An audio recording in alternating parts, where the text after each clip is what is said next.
Subscribe Kalyani Online Classes channel for all exams. नमस्कार दोस्तों, एक बार पुनः आपका स्वागत है हमारे YouTube channel Kalyani online classes में। दोस्तों, सर्वप्रथम आप सभी को होली के इस रंग बिरंगे त्यौहार की हार्दिक शुभकामनाएं। मैं ऐसी उम्मीद करता हूं कि ये त्यौहार आपके जीवन में अपार रंग भर दे और जो उद्देश्य आप लेकर चले हैं, जो आपने अपना लक्ष्य बनाया है, वो उसमें आप सफल हों। सभी को मेरी तरफ से बहुत बहुत शुभकामनाएं। दोस्तों, शैक्षिक प्रशासन एवं प्रबंधन, एजुकेशनल एडमिनिस्ट्रेशन एंड मैनेजमेंट, इस सीरीज़ का हमारा तीसरा वीडियो है। इस वीडियो में हम बात करेंगे लगभग 47 क्वेश्चंस पर, और समस्त जो क्वेश्चंस हैं मैं उम्मीद करता हूँ आपको पसंद आएंगे। और पूरा प्रयास ये किया गया है इस वीडियो में कि जितने भी क्वेश्चंस के आंसर हैं वो सही रहें, और मैं उम्मीद करता हूं कि ये वीडियो आप जो तैयारी कर रहे हैं उसमें एक मील का पत्थर साबित हो। दोस्तों, इसके बाद हम तुरंत टीचर एजुकेशन और साथ साथ रिसर्च का जो एक छोटा सा पोर्शन है वो स्टार्ट करेंगे। रिसर्च में मैंने आपको बताया था कि मेरे साथी हैं डॉक्टर नीरज यादव जी, वो मेरा सहयोग इसमें करेंगे और हम दोनों ही मिलकर जो है इस सीरीज़ को आगे बढ़ाएंगे। तो दोस्तों, अगर आप मेरे चैनल पर नए हैं तो मेरे चैनल को सब्सक्राइब करना न भूलें, वीडियो को लाइक करें, अधिक से अधिक शेयर करें, और हाँ, अगर किसी क्वेश्चन पर आपको कोई शंका है उसके उत्तर पर, तो प्लीज़ आप कमेंट्स बॉक्स में कमेंट्स लिखें, मेरे को बताएं। मैं प्रयास करूंगा उसको सॉल्व करने का। अगर वो क्वेश्चन सही है तो आपको सही बताया जाएगा, अगर क्वेश्चन में के आंसर में कहीं कोई त्रुटि है तो उसको ठीक किया जाएगा, क्योंकि मैं बिल्कुल नहीं चाहता कि कोई भी प्रश्न का उत्तर आपको गलत मिले। देखिए दोस्तों, बहुत किताबें मैं देख रहा हूँ, बड़ी बड़ी किताबों में जो है कुछ मिस्टेक्स हैं, तो प्रयास में यही करता हूँ कि आपको कोई भी उत्तर गलत न मिले। लेकिन अगर ऐसा है, आपको लगता है कि किसी उत्तर से आप संतुष्ट नहीं हैं, तो आप नीचे कमेंट्स बॉक्स में कमेंट्स दें। और अगर आप बात करने के इच्छुक हैं, मेरे से बात करना चाहते हैं, तो कमेंट्स बॉक्स में अपना नंबर दे दें एक बार। अगर आप अपना नंबर दे देंगे तो मैं आपसे कांटेक्ट कर लूँगा। अगर मैं अपना नंबर देता हूँ तो आप जानते ही मेरे पास बहुत कॉल आएंगे, उतना मैं कॉल नहीं रिसीव कर पाऊँगा, मैं इतना फ्री नहीं हूँ। और हाँ, अगर आपको कोई शंका है किसी क्वेश्चन को लेकर, अगर डाउट है, तो आप अपना नंबर छोड़ सकते हैं, मैं आपसे बात करूँगा। तो दोस्तों, बिना कोई देर किए आइए शुरू करते हैं अपना आज का वीडियो, शैक्षिक प्रशासन एवं प्रबंधन, educational administration and management, part 3। तो दोस्तों, बढ़ते हैं अपने पहले प्रश्न की तरफ। जो हमारा पहला प्रश्न है, देखिए, ये जो वीडियो है इसमें 40 क्वेश्चन से कुछ थोड़ा ज़्यादा है। आई थिंक 47 क्वेश्चन इसके अंदर हैं, जिस पर आज हम डिस्कस करेंगे। तो पहला क्वेश्चन देख लेते हैं। पहला क्वेश्चन है हमारा, बहुकारक नेतृत्व प्रश्नावली का निर्माण किया। क्वेश्चन है, बहुकारक नेतृत्व प्रश्नावली का निर्माण हैमिल्टन के द्वारा किया गया, ब्लैक एवं माउंटन के द्वारा किया गया, बॉस एवं एवोलियो के द्वारा किया गया, कॉर्स के द्वारा किया गया। 4 हमारे ऑप्शंस हैं। तो दोस्तों, जो बहुकारक नेतृत्व प्रश्नावली है उसका जो निर्माण किया गया है, बॉस एवं एवोलियो के द्वारा इसका निर्माण किया गया है। ये हमारा पहला क्वेश्चन था। इसी के साथ अगले क्वेश्चन की तरफ बढ़ते हैं। LBD को निर्मित किया गया। जो LBD है, इसके ऑप्शंस हैं मिशिगन विश्वविद्यालय द्वारा, ओहियो स्टेट यूनिवर्सिटी द्वारा, मैक्स वेबर के द्वारा, या फिडलर के द्वारा। ये हमारे 4 उसके ऑप्शंस हैं। तो दोस्तों, जो LBD है इसका जो निर्माण किया गया था, ये ओहियो स्टेट यूनिवर्सिटी के द्वारा इसका निर्माण किया गया था। अगले प्रश्न की तरफ बढ़ते हैं। नेता सदस्य विनिमय उपकरण किस प्रकार की संरचना हेतु उपयुक्त है? क्वेश्चन दोबारा देखें एक बार। नेता सदस्य विनिमय उपकरण किस प्रकार की संरचना हेतु उपयुक्त है? हमारे इसके ऑप्शंस हैं पदानुक्रम संस्थागत संरचना, हमारा बी ऑप्शन है समतल संस्थागत संरचना, हमारा सी ऑप्शन है उपरोक्त दोनों, और डी है इनमें से कोई नहीं। तो दोस्तों, जो नेता सदस्य विनिमय उपकरण जो है एक उपक्रम संस्थागत संरचना है। ऑप्शन ए इसका सही उत्तर है। अगले प्रश्न की तरफ हम बढ़ते हैं। POCCC बृहद रूप में है। POCC ट्रिपल सी है दोस्तों। तो इसकी फुल फॉर्म है planning, O for organizing, C for commanding, फिर नेक्स्ट C का कोऑर्डिनेटिंग एंड थर्ड C का है कंट्रोलिंग। तो दोस्तों जो इसका है, सबसे पहला आपका हो गया प्लानिंग नियोजन, दूसरा ऑर्गेनाइजिंग संगठन, तीसरा C कमांडिंग निर्देशन, और नेक्स्ट C हो गया हमारा आपका कोऑर्डिनेटिंग समन्वय और कंट्रोलिंग नियंत्रण। तो इसका जो ऑप्शन सही है वो डी POCCC का बृहद रूप है। ध्यान रखिएगा, नियोजन, संगठन, निर्देशन, समन्वय और नियंत्रण, ये इसका सही उत्तर है। अगले क्वेश्चन की तरफ बढ़ते हैं। POSDCORB की अवधारणा दी, किसने इसको दी है? हमारे ऑप्शंस हैं फेयोल, हेनरी फेयोल, दूसरा है टेलर, तीसरा है लूथर गुलिक और फोर्थ है ड्रैकर। दोस्तों जो POSDCORB इसकी फुल फॉर्म पहले देख लेते हैं। P4 होता है प्लानिंग, O4 होता है ऑर्गेनाइजिंग, S4 होता है स्टफिंग, D4 होता है डायरेक्टिंग, C4 होता है आपका कोऑर्डिनेटिंग। कोऑर्डिनेटिंग के बाद आपका R4 रिपोर्टिंग और B4 बजटिंग। तो ये इसका पूरा आपका फुल फॉर्म है इसकी। सबसे पहले आपका नियोजन, फिर संगठन, फिर स्टाफ नियुक्ति, फिर निर्देशन, उसके बाद समन्वय, उसके बाद आलेखन और बजट। तो ये जो है आपका इसका फुल फॉर्म थी, और ये जो दिया है ये दिया है आपका लूथर गुलिक ने। ध्यान रखिएगा, POSDCORB की जो अवधारणा दी है वो लूथर गुलिक ने दी है। आगे बढ़ते हैं। प्रबंधन एवं प्रशासन के बीच एक मुख्य अंतर है। ऑप्शंस हैं हमारे। पहला ऑप्शन है प्रबंधन सभी प्रकार के संगठनों में पाया जाता है। बी ऑप्शन है प्रबंधन उद्यम संस्थानों एवं प्रशासन शैक्षिक संगठनों में पाया जाता है। सी ऑप्शन है प्रशासन उद्यम संस्थानों में पाया जाता है, या इनमें से कोई नहीं। तो दोस्तों जो छठा क्वेश्चन है हमारा, प्रबंधन एवं प्रशासन के बीच में एक मुख्य अंतर है, तो इसका ऑप्शन बी ठीक है, प्रबंधन उद्यम संस्थानों एवं प्रशासन शैक्षिक संगठनों में पाया जाता है। अगले प्रश्न की तरफ बढ़ते हैं। शैक्षिक प्रबंधन का उद्देश्य सही शिक्षार्थियों को सही शिक्षकों द्वारा सही शिक्षा प्राप्त कराना है। यह किसका कथन है, यह हमें इसमें बताना है।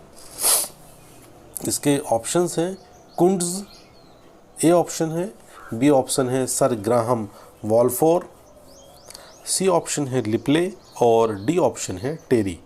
तो दोस्तों शैक्षिक प्रबंधन का उद्देश्य सही शिक्षार्थियों को सही शिक्षकों द्वारा सही शिक्षा प्राप्त कराना है। ये जो कथन दिया गया है ये सर ग्राहम वॉलफोर के द्वारा दिया गया है। ये कथन जो कहा था सर ग्राहम वॉलफोर ने कहा है।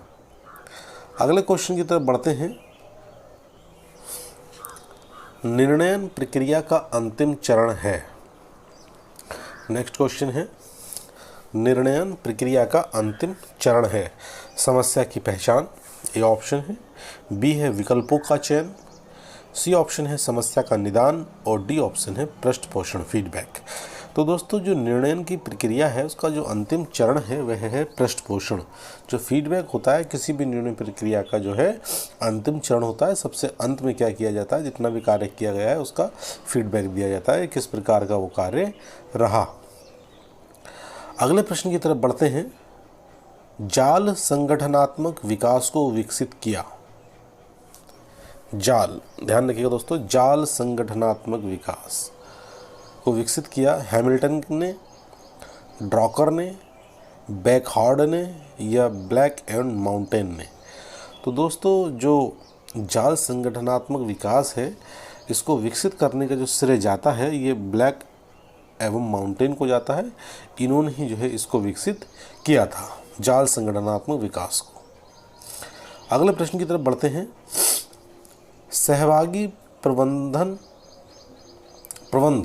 की एक विधि है। ध्यान रखिएगा दोस्तों, क्वेश्चन सहभागी प्रबंध की एक विधि है। ऑप्शन ए है संपूर्ण नियंत्रण द्वारा सहभागिता, ऑप्शन बी है कर्मचारी विभाजन द्वारा सहभागिता, सी ऑप्शन है सुझाव नीतियों द्वारा सहभागिता, या का और गा दोनों। का गा मतलब दोस्तों ए और सी, ऐसे यह मतलब है ए और सी से यहाँ पर मतलब है। दोस्तों जो उसका सही उत्तर है वह ए डी ही है। जो सहभागी प्रबंधन एक विधि है उसमें दोनों ठीक है आपका, एक तो संपूर्ण नियंत्रण द्वारा सहभागिता और दूसरा सुझाव नीतियों द्वारा सहभागिता, ये दोनों जो है इसके ठीक होंगे। ए और सी इसका आंसर ठीक है। अगले क्वेश्चन की तरफ बढ़ते हैं। प्रशासन एक प्रकार्य है मध्यम स्तरीय, उच्च स्तरीय, निम्न स्तरीय या उच्च एवं मध्यम स्तरीय। दोस्तों जो प्रशासन की अगर हम बात करते हैं, जो प्रशासन मतलब एक किस प्रकार का कार्य है, तो ध्यान दीजिएगा जो प्रशासन है एक उच्च स्तरीय कार्य है, ठीक है। इसको सर्वोच्च सबसे ऊपर इसको रखा जाता है, इसलिए इसको जो है प्रशासन जो एक कार्य है वो उच्च स्तरीय कार्य है, एक हाई लेवल का जो है टास्क है। अगले क्वेश्चन की तरफ बढ़ते हैं। कार्यक्रमित एवं अकार्यक्रमित निर्णय की अवधारणा दी। ध्यान रखिएगा, कार्यक्रमित एवं अकार्यक्रमित निर्णय की अवधारणा दी। पहला ऑप्शन है हार्वर्ड साइमन 1977, दूसरा ऑप्शन है मैक्स वेबर 1954, तीसरा ऑप्शन है हेनरी फेयोल 1950 और डी ऑप्शन है पीटर एफ ड्रकर 1964। तो दोस्तों जो कार्यक्रमित और अकार्यक्रमित की जो निर्णय की अवधारणा दी गई है वो हार्वर्ड एवं साइमन के द्वारा दी गई है 1977 में, 1977। ध्यान रखिए, हार्वर्ड साइमन द्वारा। अगले क्वेश्चन की तरफ हम बढ़ते हैं। कुल गुणवत्ता प्रबंधन तकनीकी का विकास किया रिचर्ड वैकहार्ड ने, कॉन ने, डब्ल्यू.जी. वेनिस ने या डेमिंग, जुरान एवं वेजिनबॉम ने। दोस्तों जो कुल गुणवत्ता प्रबंधन तकनीक का जो विकास किया गया है वो डेमिंग, जुरान एवं वेजिनबॉम के द्वारा इसका किया गया है।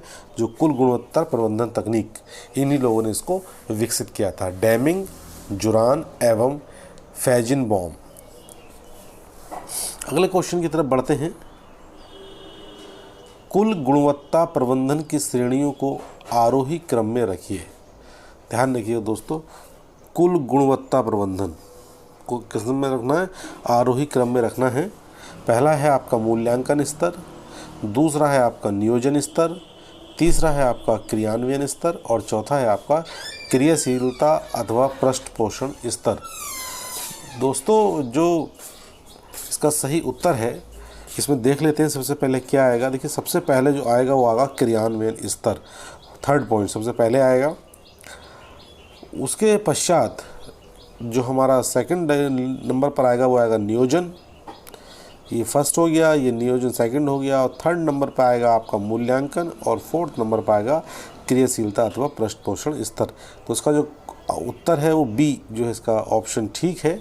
ध्यान रखिएगा, सबसे पहले क्रियान्वयन स्तर, दूसरे नंबर पर नियोजन स्तर, तीसरे स्तर पर आपका हो गया मूल्यांकन स्तर और चौथे स्तर पर हो गया क्रियाशीलता एवं पृष्ठपोषण स्तर।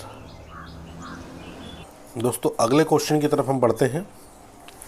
सहभागी प्रबंधन आधारित है कर्मचारी विभाजन पर, ये ऑप्शन। बी ऑप्शन है कर्मचारी समूह पर, सी ऑप्शन है कर्मचारी सशक्तिकरण पर और डी ऑप्शन है कर्मचारी सुधार पर। देखिए दोस्तों जो सहभागी प्रबंधन है तो वो आधारित होता है कर्मचारियों के सशक्तिकरण पर। जो उसका ऑप्शन सी है वो ठीक है। अगर कर्मचारी को जितना अच्छा सशक्तिकरण एक तरीके से रहेगा तो सहभागी जो प्रबंधन है उतना ही अच्छे से जो है कार्य करेगा। अगले क्वेश्चन को हम देखते हैं। सीयर्स ने प्रशासन के कार्य क्षेत्र को कितने भागों में बांटा है? देखिए, सीयर्स जो महोदय हैं उन्होंने अगर बात करें कितने भागों में बांटा है तो पहला ऑप्शन है 4, दूसरा ऑप्शन है 7, तीसरा ऑप्शन है आपका 6 और चौथा ऑप्शन है 8। तो दोस्तों जो सीयर्स महोदय ने कार्य क्षेत्रों में बांटा है प्रशासन को, वो 6 कार्य क्षेत्रों में बांटा है, जिसमें आपका प्लानिंग हो गया, ऑर्गेनाइजिंग हो गया, डायरेक्टिंग हो गया, कोऑर्डिनेटिंग हो गया, कंट्रोल हो गया और इवैल्यूएशन हो गया। ये 6 प्रकार हैं जिन 6 क्षेत्रों में, कार्य क्षेत्रों में जो है सीयर्स महोदय ने जो है इसको बांटा है। नेक्स्ट क्वेश्चन की तरफ बढ़ते हैं। भारत में सहायता अनुदान प्रणाली का प्रारंभ हुआ था।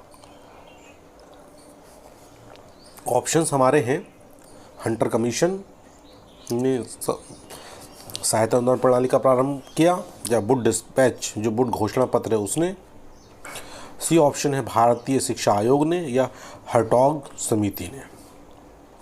दोस्तों जो भारत में सहायता अनुदान प्रणाली का जो शुभारंभ हुआ था वह वुड घोषणा पत्र से हुआ था। वुड घोषणा पत्र के बाद जो है सहायता अनुदान प्रणाली भारत में विकसित हुई। अगला क्वेश्चन देखते हैं। अनुदान कितने प्रकार के होते हैं? यहाँ दोस्तों के है, ध्यान रखिएगा। अनुदान कितने प्रकार के होते हैं? ऑप्शंस हमारे हैं 3, बी ऑप्शन 2, सी ऑप्शन 4 और डी ऑप्शन 5। तो दोस्तों अगर अनुदानों की बात करें तो अनुदान जो होते हैं वो 2 प्रकार के अनुदान होते हैं। नेक्स्ट क्वेश्चन को देखते हैं। Question number 19, supervisory behaviour description SBD क्या मापता है? ध्यान रखिएगा, SBD की फुल फॉर्म भी है ये, सुपरवाइजरी बिहेवियर डिस्क्रिप्शन क्या मापता है? ऑप्शंस हमारा जो इसमें पहला है वह है उच्च अधिकारियों के व्यवहारों का निम्न अधीनस्थों द्वारा प्रशिक्षण करना हो प्रशिक्षण को। बी ऑप्शन है निम्न अधीनस्थों के व्यवहार का उच्च अधिकारियों द्वारा प्रशिक्षण को। सी ऑप्शन है उच्च एवं विभिन्न प्रकार के सदस्यों के व्यवहारों को। और डी ऑप्शन है इनमें से कोई नहीं।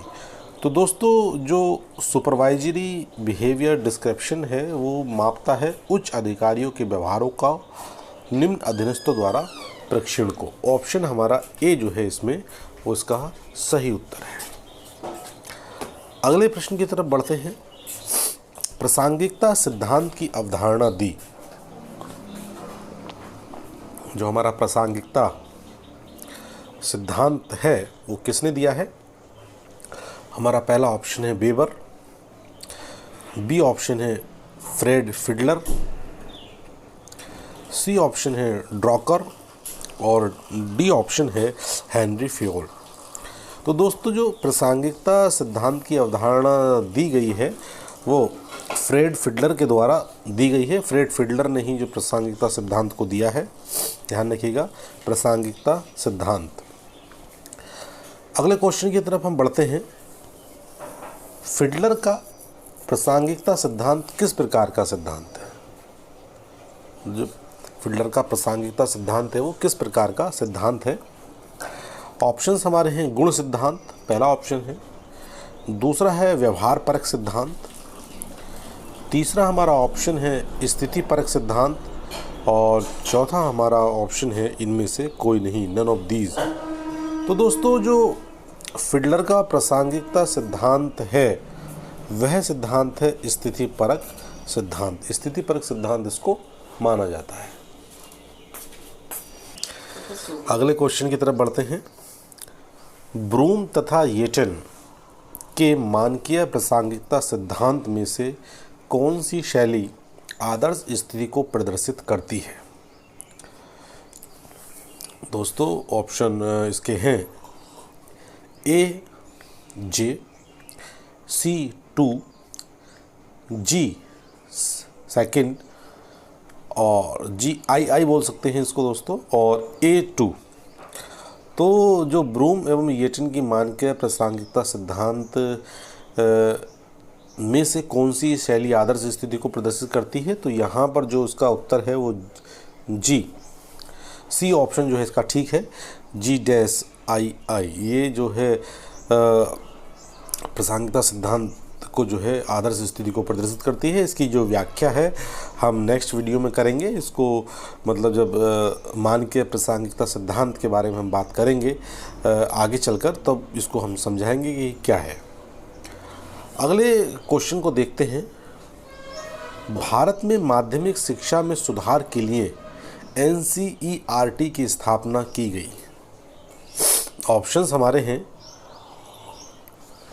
1961 में, 1963 में बी ऑप्शन है, 1959 59 सी ऑप्शन है और 1960 हमारा डी ऑप्शन है। दोस्तों इजी क्वेश्चन है, आप सभी इसका उत्तर जानते होंगे। NCERT की जो स्थापना भारत में हुई है वो 1961 में हुई है। 1961 में भारत में जो माध्यमिक शिक्षा सुधार के लिए NCERT की स्थापना की गई थी। अगले प्रश्न की तरफ बढ़ते हैं। संपूर्ण परिदृश्य को देखने की योग्यता बृहद दृष्टिकोण एवं मित्रतापूर्ण अभिवृत्ति शैक्षिक पर्यवेक्षण के किस गुण से संबंधित है? ध्यान रखिए क्वेश्चन दोस्तों, दोबारा क्वेश्चन एक बार देख लीजिए। संपूर्ण परिदृश्य को देखने की योग्यता बृहद दृष्टिकोण एवं मित्रतापूर्ण अभिवृत्ति शैक्षिक पर्यवेक्षण के किस गुण से संबंधित है? ऑप्शंस हमारे हैं मानवीय गुण पहला, दूसरा है संप्रत्यात्मक गुण, तीसरा है तकनीकी गुण और चौथा है इनमें से कोई नहीं। तो दोस्तों जो इस क्वेश्चन का सही उत्तर है वह है संप्रत्यात्मक गुण। जो संपूर्ण परिदृश्य को देखने की योग्यता जो होती है बृहद दृष्टिकोण एवं मित्रतापूर्ण अभिवृत्ति जो पर्यवेक्षण के गुण से संबंधित है वो गुण है संप्रत्यात्मकता का गुण। अगले प्रश्न की तरफ बढ़ते हैं। पाठ्यचर्या के व्यवस्था विश्लेषण प्रतिमान में से कौन सा बिंदु शामिल नहीं है? ऑप्शन ए है हमारा शिक्षा प्रक्रिया की गुणवत्ता, ऑप्शन बी है शिक्षा पर जनता के धन का सदुपयोग, ऑप्शन सी है योग्यता एवं लाभ के अनुसार पाठ्यचर्या द्वारा विकल्पों की उपलब्धता, और डी ऑप्शन है अध्यापकों को उनकी शिक्षण की प्रभावशीलता के संबंध में तुलनात्मक सूचनाएं प्रदान करना। दोस्तों ध्यान रखिएगा, क्वेश्चन ध्यान से पढ़िएगा। पाठ्यचर्या की व्यवस्था विश्लेषण प्रतिमान में कौन सा बिंदु शामिल नहीं है? कौन सा बिंदु जो है शामिल नहीं है ये ध्यान रखिएगा। शिक्षा प्रक्रिया की गुणवत्ता, शिक्षा पर जनता के धन का सदुपयोग, योग्यता एवं लाभ के अनुसार पाठ्यचर्या द्वारा विकल्पों की उपलब्धता, या अध्यापकों को उनके शिक्षण एवं प्रभावशीलता के संबंध में तुलनात्मक सूचनाएं प्रदान करना। तो दोस्तों इसका जो बी ऑप्शन है ये ऑप्शन शामिल नहीं है, शिक्षा पर जनता के धन का सदुपयोग। तो दोस्तों अगले क्वेश्चन की तरफ हम बढ़ते हैं। किस वर्ष राजभाषा आयोग का गठन हुआ? 1952 में, 1955 में, 1954 में सी ऑप्शन, और या इनमें से कोई नहीं। तो दोस्तों जो राजभाषा आयोग का गठन हुआ है वो गठन हुआ है 1955 में। नेक्स्ट क्वेश्चन देखते हैं। किस वर्ष जनसंख्या शिक्षा प्रारंभ हुई? ध्यान रखिएगा दोस्तों, जनसंख्या शिक्षा, जनसंख्या काउंटिंग नहीं है, जनसंख्या की काउंटिंग नहीं है, जनसंख्या शिक्षा है। जनसंख्या शिक्षा प्रारंभ हुई। ऑप्शन ए है हमारा 1980 में, दूसरा ऑप्शन है 1963 में, तीसरा ऑप्शन है 1984 में और चौथा ऑप्शन है 1975 में। दोस्तों जो इसका सही उत्तर है वह उत्तर है 1980 में। 1980 से जो है जनसंख्या शिक्षा प्रारंभ हुई है भारत में। अगले क्वेश्चन को देखते हैं। मध्यवर्ती निर्णय शैली है। क्या है मध्यवर्ती निर्णय शैली? इसके ऑप्शंस देख लेते हैं। अहस्तक्षेपी एवं आधिकारिक शैली का समन्वित रूप है। बी ऑप्शन है जनतंत्रीय एवं आधिकारिक शैली का समन्वित रूप है। सी ऑप्शन है हमारा अहस्तक्षेपी एवं जनतंत्रीय शैली का समन्वित रूप है। और डी ऑप्शन है छद्म जनतंत्रीय शैली। तो दोस्तों जो मध्यवर्ती निर्णय शैली है उसका जो सही उत्तर है वह है बी ऑप्शन जनतंत्रीय एवं आधिकारिक शैली का यह एक समन्वित रूप है। जो मध्यवर्ती निर्णय शैली है ये कैसी है? जनतंत्रीय एवं आधिकारिक शैली का एक समन्वित रूप है। अगले प्रश्न की तरफ बढ़ते हैं। आचार्य राममूर्ति समिति का गठन कब हुआ? ऑप्शंस हमारे हैं 1987, दूसरा ऑप्शन है 1988, तीसरा ऑप्शन है 1989 और डी ऑप्शन है 1990। देखिए दोस्तों, जो आचार्य राममूर्ति समिति का जो गठन हुआ है वह हुआ है 1990 में, 1990 में। दोस्तों जो ये राममूर्ति समिति थी, ये जब विश्वनाथ प्रताप सिंह प्रधानमंत्री थे भारत में, तो 7 मई 1990 के प्रस्ताव द्वारा राष्ट्रीय शिक्षा नीति जो 1986 का परिवर्तित परिस्थितियों के विषय में एक पुनर्निरीक्षण करने के लिए इस समिति का गठन किया गया था। और इस समिति के जो अध्यक्ष थे वो गांधीवादी विचारक एवं समाजशास्त्री आचार्य राममूर्ति थे। तो ये जो समिति का गठन हुआ है वो ध्यान रखिएगा, जो नई शिक्षा नीति आई थी 1986 में, उसमें परिवर्तित परिस्थितियों के विषय में पुनर्निरीक्षण करने के लिए इस समिति का गठन किया गया था। अगला क्वेश्चन देखते हैं। राष्ट्रीय शिक्षा नीति में जनार्दन रेड्डी समिति ने कब सुधार प्रस्तुत किए? पहला ऑप्शन है 1988, दूसरा ऑप्शन है 1989, तीसरा ऑप्शन है 1991 और डी ऑप्शन है हमारा 1992। तो दोस्तों जो इसका सही उत्तर है, जो जनार्दन रेड्डी समिति ने जो अपने सुधार प्रस्तुत किए हैं वो 1992 में किए हैं। 1992 में जो है अपने सुधार इसने दिए हैं जनार्दन रेड्डी समिति ने। अगला क्वेश्चन देखते हैं। यूनेस्को में ई शब्द है इकोनॉमिक्स के लिए, इन्वायरमेंट के लिए, ईस्टर्न के लिए या एजुकेशन के लिए? तो दोस्तों जो यूनेस्को है, यूनाइटेड नेशन एजुकेशनल, है ना, तो ई का जो मतलब है यहाँ पर दिया है ई एजुकेशन के लिए, एजुकेशनल शब्द को डिनोट करता है, तो एजुकेशन के लिए ई शब्द का यहाँ पर यूज़ हुआ है यूनेस्को में। अगला क्वेश्चन देखते हैं। निम्न में से कोठारी आयोग की सिफारिशें हैं। सिफारिश पहली है हमारी, पूरे देश में शिक्षा की एक समान संरचना लागू हो। दूसरा हमारा है सामान्य शिक्षा वाले 10 वर्ष में कार्य अनुभव पर बल। तीसरा पॉइंट है हमारा 10+2 के 50% छात्रों को व्यावसायिक शिक्षा देना। ये 3 सिफारिशें थीं। अब इसमें आपको ये बताना है कि तीनों सिफारिशों में से जो है कौन सी सिफारिशें जो हैं कोठारी आयोग की हैं। तो दोस्तों ऑप्शन पहली और दूसरी है, पहला ऑप्शन, दूसरा ऑप्शन है दूसरी और तीसरी, तीसरा ऑप्शन है पहली, दूसरी, तीसरी, इनमें से कोई नहीं। तो दोस्तों जो कोठारी आयोग की सिफारिशें थी वो तीनों ही सिफारिशें इसमें कोठारी आयोग ने दी हैं। सी ऑप्शन इसका ठीक है। इसका तीनों सिफारिशें पूरे देश में शिक्षा की एक समान संरचना लागू करना, समान शिक्षा वाले 10 वर्षों में कार्य अनुभव पर बल और 10+2 के 50% छात्रों को व्यावसायिक शिक्षा देने पर बल। ये जो है कोठारी आयोग, जिसके अध्यक्ष DS कोठारी थे, डॉक्टर दौलत सिंह कोठारी, उनका जो आयोग है कोठारी कमीशन 1964 टू 66, 64 से 66, उसने जो है ये रिकमेंडेशन दी थी। ये तीनों ही रिकमेंडेशन कोठारी आयोग के द्वारा दी गई हैं। अगला क्वेश्चन देखते हैं। सुमेलित कीजिए सूची 1 POSD CORB, second point POCCC, समन्वय का सिद्धांत, मानव संबंध विकास। दोस्तों देखिए, इसमें अभी आपसे बात हुई थी इसको लेकर, जो POSDCORB इसको कहा जाता है planning, organizing, staffing, directing, coordinating, reporting and budgeting, ये दिया है लूथर गुलिक ने। इस पर हमारी अभी आपसे बात हो रही थी। POCC की बात करें तो ये जो दिया गया है ये हेनरी फॉयल ने दिया है।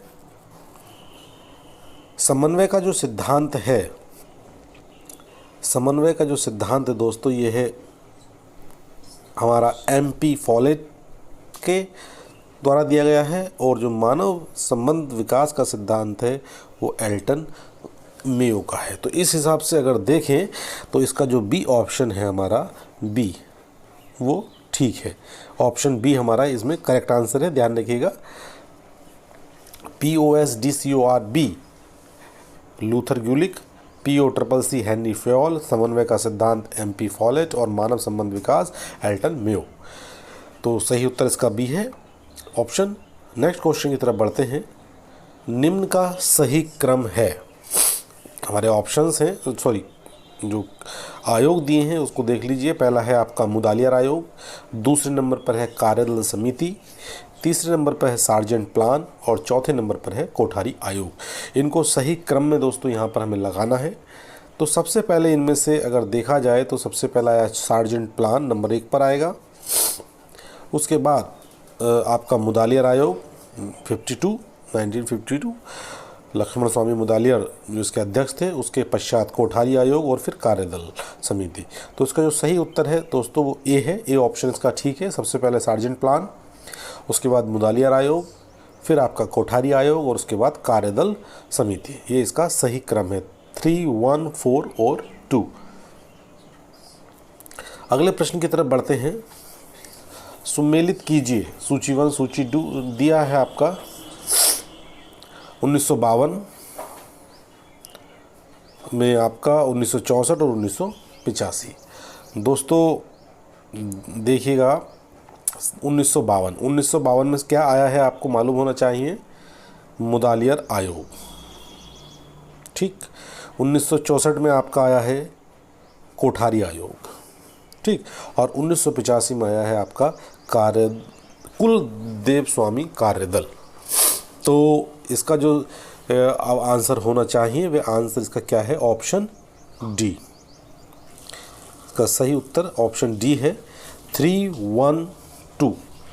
1952-53 आपका मुदालियार आयोग, 1964 में आपका कोठारी कमीशन या कोठारी आयोग और 1985 में आपका कुलदेव स्वामी कार्यदल समिति का गठन हुआ। नेक्स्ट क्वेश्चन की तरफ बढ़ते हैं। सुमेलित कीजिए सूची 1 और सूची 2 दी है। शैक्षिक प्रशासन का अर्थ सरकार शब्द से है। Social theory of social structure, ये बी है। राजतंत्र की सफलता के लिए नौकरशाही आवश्यक है। और critique of Hegel's philosophy of right. दोस्तों इसको हमें सम्मिलित करना है, मिलाना है, कौन सा ऑप्शन किस पे सही मिलता है। देखिए, जो आपका शैक्षिक प्रशासन का अर्थ सरकार शब्द से है, ये कथन JB शेयर्स का ही है। दूसरा हम जाते हैं social theory of social structure, Merton की ही है। राजतंत्र की सफलता के लिए नौकरशाही आवश्यक है, स्टुअर्ट मिल। और critique of Hegel's philosophy of right, Karl Marx. तो जो ऑप्शन इसका है सही वो सी ऑप्शन इसका सही है 1, 2, 3, 4। शैक्षिक प्रशासन का अर्थ सरकार शब्द से है, JB शेयर्स का कथन है ये। Social theory of social structure, ये मार्टिन का कथन है। राजतंत्र की सफलता के लिए नौकरशाही आवश्यक है, ये स्टुअर्ट मिल का कथन है। और critique of Hegel's philosophy of right, ये कार्ल मार्क्स ने कहा है। तो दोस्तों ये इसका सी ऑप्शन जो है इसका सही है 1, 2, 3 और 4। अगले क्वेश्चन की तरफ बढ़ते हैं। इसमें भी आपको सम्मिलित करना है। पहला है आपका संगठनात्मक विकास एक सुसंबद्ध व्यवस्था व्यवस्थित रूप से नियोजित एवं निरंतर प्रयास है, माइल्स एवं टेलर। दूसरा ऑप्शन है हमारा संगठनात्मक विकास परिवर्तन के परिणाम स्वरूप होता है, W.G. वेनिस। सी पॉइंट है हमारा संगठनात्मक विकास एक ऐसा प्रयास है जो व्यवहारिक विज्ञान के ज्ञान का प्रयोग कर संस्थागत प्रक्रिया में नियोजित हस्तक्षेपों द्वारा संस्थागत प्रभावशीलता एवं स्वास्थ्य की वृद्धि के लिए स्वास्थ्य अनुसार नियोजित एवं प्रवेदित है। प्रशासन की आत्मा हमारा डी। दोस्तों इसमें सही जो ऑप्शन है देखिए, जो संगठनात्मक विकास सुसंबंध व्यवस्थित रूप से नियोजित एवं निरंतर प्रयास, ये ऑप्शन ए का जो फर्स्ट पॉइंट माइकल एवं टेलर का है। संगठनात्मक विकास परिवर्तन के परिणाम स्वरूप होता है, ये उसका W.G. वेनिस का है कथन। और थर्ड जो कथन है, संगठनात्मक विकास एक ऐसा प्रयास है जो व्यवहारिक विज्ञान के ज्ञान का प्रयोग कर संस्थागत प्रक्रिया में नियोजित हस्तक्षेपों द्वारा संस्थागत प्रभावशीलता एवं स्वास्थ्य की वृद्धि के लिए संस्थानुसार नियोजित प्रवृत्त है। ये रिचर्ड बैक शॉर्ड का है। और प्रशासन की आत्मा ये हर्बर्ट साइमन का है। तो इसका जो ऑप्शन बी दोस्तों सही उत्तर है, इसका ध्यान रखिएगा। ऑप्शन जो इसका उत्तर है ऑप्शन बी 1 2 3 4 ये सही है। इसको आप दोस्तों नोट कर लीजिएगा और मैं प्रयास करूंगा कि इन क्वेश्चंस की PDF आपको बहुत जल्दी दूं, जिससे आपको कोई प्रॉब्लम ना हो, आप डायरेक्ट इसका प्रिंट आउट निकलवा सकें। अगले क्वेश्चन की तरफ बढ़ते हैं। निम्नलिखित में से कौन सा युग्म सुमेलित नहीं है? विमुक्ता परक कार्य संलग्नता, अवपीड़क सत्ता, विचार परक कार्य संलग्नता, पारिश्रमिक आधारित सत्ता, नैतिक कार्य संलग्नता, पीड़क सत्ता, उपरोक्त में से कोई नहीं। दोस्तों जो इसमें सुमेलित नहीं है वो आपका फर्स्ट पॉइंट जो दिया है, विमुक्त परक कार्य संलग्नता, अपपीड़क सत्ता, ये जो है आपका सुमेलित नहीं है और सब जो है दोनों ऑप्शन इसके ठीक है। अगले प्रश्न की तरफ बढ़ते हैं। LBD में प्रत्येक आयाम पर कितने कथन हैं? LBD पहला ऑप्शन है 30, बी ऑप्शन है 14, सी ऑप्शन है 15 और डी ऑप्शन है 33। तो दोस्तों जो LBD है उसमें प्रत्येक आयाम पर ध्यान रखिएगा, प्रत्येक आयाम पर जो कथन की संख्या है वो है 15 है। 15 जो है प्रत्येक आयाम पर कथनों की संख्या इसमें दी गई है। अगले प्रश्न की तरफ बढ़ जाते हैं। नेतृत्व क्रिया अनुसूची मापित करती है नेता स्वयं तथ्य को, ऑप्शन बी है अधीनस्थों की प्रतिक्रिया को, ऑप्शन सी है वास्तविक नेतृत्व व्यवहार एवं रूपांतरण शैली को, और डी है इनमें से कोई नहीं। तो दोस्तों जो नेतृत्व क्रिया अनुसूची जो मापित करती है वो करती है वास्तविक नेतृत्व व्यवहार एवं रूपांतरण शैली को। जो नेतृत्व क्रिया अनुसूची जो मापित कर रही है वास्तविक नेतृत्व व्यवहार एवं रूपांतरण शैली को मापित करती है। अगला क्वेश्चन देखते हैं। निर्णय में आने वाली समस्याएं हैं। ऑप्शन ए है हमारा निर्णय प्रक्रिया में अधीनस्थों की भागीदारी सुनिश्चित न करने पर संघर्ष होना। दूसरा ऑप्शन है अधीनस्थों के वचनबद्ध न होने की समस्या। सी ऑप्शन है उपरोक्त दोनों और डी है इनमें से कोई नहीं।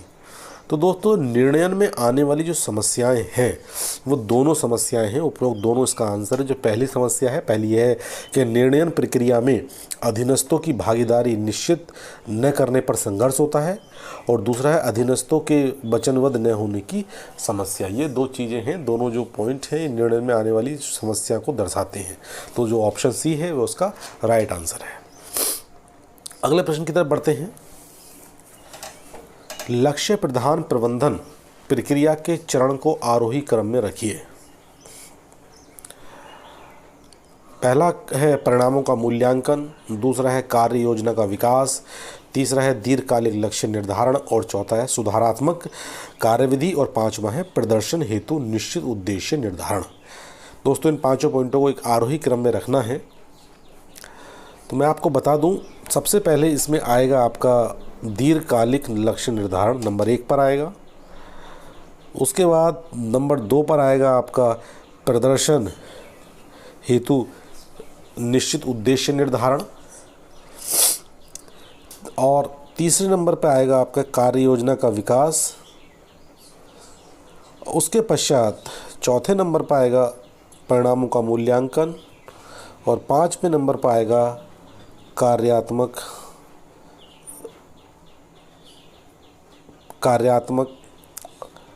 सुधारात्मक कार्यविधि, जो ये 5वें नंबर पर आएगी। तो इस हिसाब से अगर हम इसका उत्तर देखें तो सी ऑप्शन हमारा ठीक है।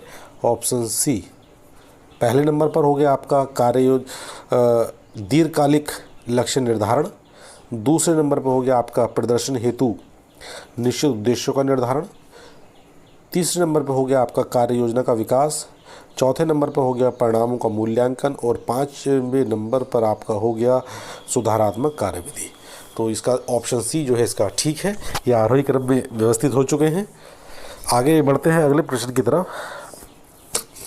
लक्ष्य प्रधान प्रबंधन का एक लाभ है अनैतिक, दूसरा है वस्तुनिष्ठ मूल्यांकन, तीसरा है अनियंत्रित परिणामों पर ध्यान।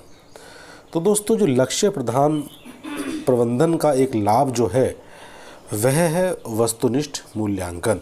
लक्ष्य प्रधान प्रबंधन का एक लाभ है कि इसमें जो है मूल्यांकन वस्तुनिष्ठ रूप में होता है।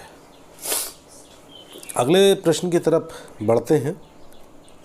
लक्ष्य प्रधान प्रबंधन को प्रभावी बनाने हेतु आवश्यक है, तो क्या चीज़ आवश्यक है जो उसको प्रभावी बनाती है लक्ष्य प्रधान प्रबंधन को? ऑप्शंस हमारे हैं संगठनात्मक वचनबद्धता, दूसरा ऑप्शन है प्रशिक्षण, तीसरा ऑप्शन है आवश्यक तकनीकों पर ध्यान, और उपरोक्त सभी। तो दोस्तों, लक्ष्य प्रधान प्रबंधन को जो प्रभावी बनाने हेतु आवश्यक है वह है उपरोक्त सभी। जो तीनों चीज़ें दी हैं, चाहे वो संगठनात्मक वचनबद्धता हो, प्रशिक्षण हो या आवश्यक तकनीकों पर ध्यान हो, ये तीनों ही जो है आवश्यक हैं लक्ष्य प्रधान प्रबंधन को प्रभावी बनाने के लिए। अगले क्वेश्चन की तरफ बढ़ते हैं। संगठनात्मक विकास प्रक्रिया का चतुर्थ चरण है। पहला ऑप्शन है निदान, दूसरा ऑप्शन है मूल्यांकन एवं पृष्ठपोषण, तीसरा ऑप्शन है समस्या की पहचान, और चौथा ऑप्शन नियोजन एवं क्रियान्वयन।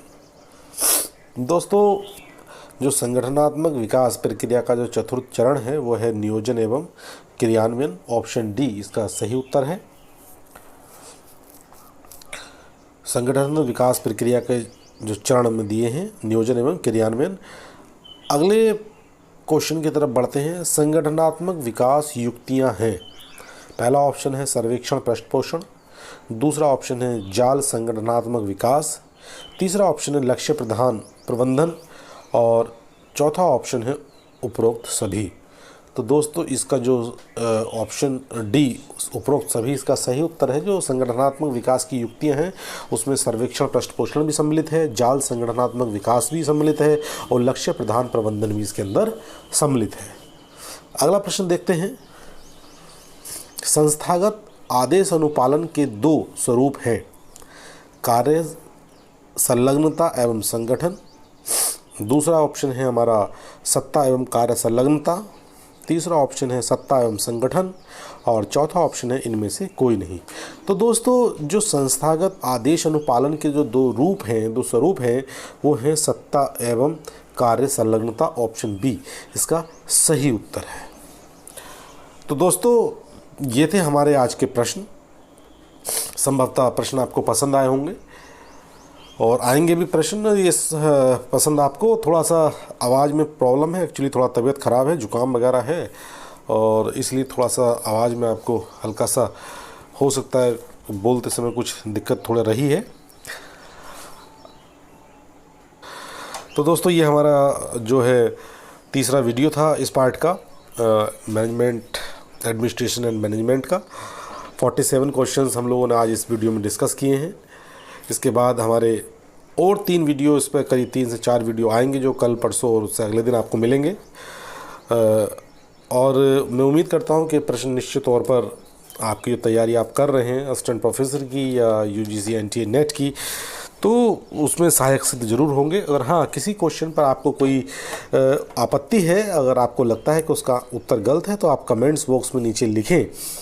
मैं पूरा प्रयास करूंगा उसका उत्तर आपको देने का। अगर क्वेश्चन गलत है, अगर क्वेश्चन का आंसर अगर गलत है, तो उस आंसर को सुधार किया जाएगा। वैसे मैं आपको बताता चलूं कि मैंने पूरा प्रयास किया है कि कोई भी प्रश्न का उत्तर गलत न हो। अगर भूलवश या त्रुटिवश कोई आंसर गलत है तो उसको सुधार किया जाएगा। और दोस्तों, बहुत से साथियों का थोड़ा सा एक बात है कि आप सारे वीडियोस के पीडीएफ डालें, तो मैं जल्दी ही ये वीडियो के पीडीएफ आपको उपलब्ध करा दूंगा एक चैनल के माध्यम से, जो मतलब एक ग्रुप बना रहा हूँ मैं टेलीग्राम पर, उसके माध्यम से जो है आप सबको उसमें जुड़ सकते हैं और सारे पीडीएफ आपको वहाँ पर मिल जाएंगे। तो दोस्तों, ये था हमारा आज का वीडियो। अगर हाँ आपको मेरा वीडियो पसंद आया हो तो इसको अधिक से अधिक लाइक करें, शेयर करें, और हाँ अगर आप मेरे चैनल पर नए हैं तो मेरे चैनल को सब्सक्राइब करना न भूलें। दोस्तों, हम लोग मिलते हैं अपने अगले वीडियो में। तब तक के लिए नमस्कार।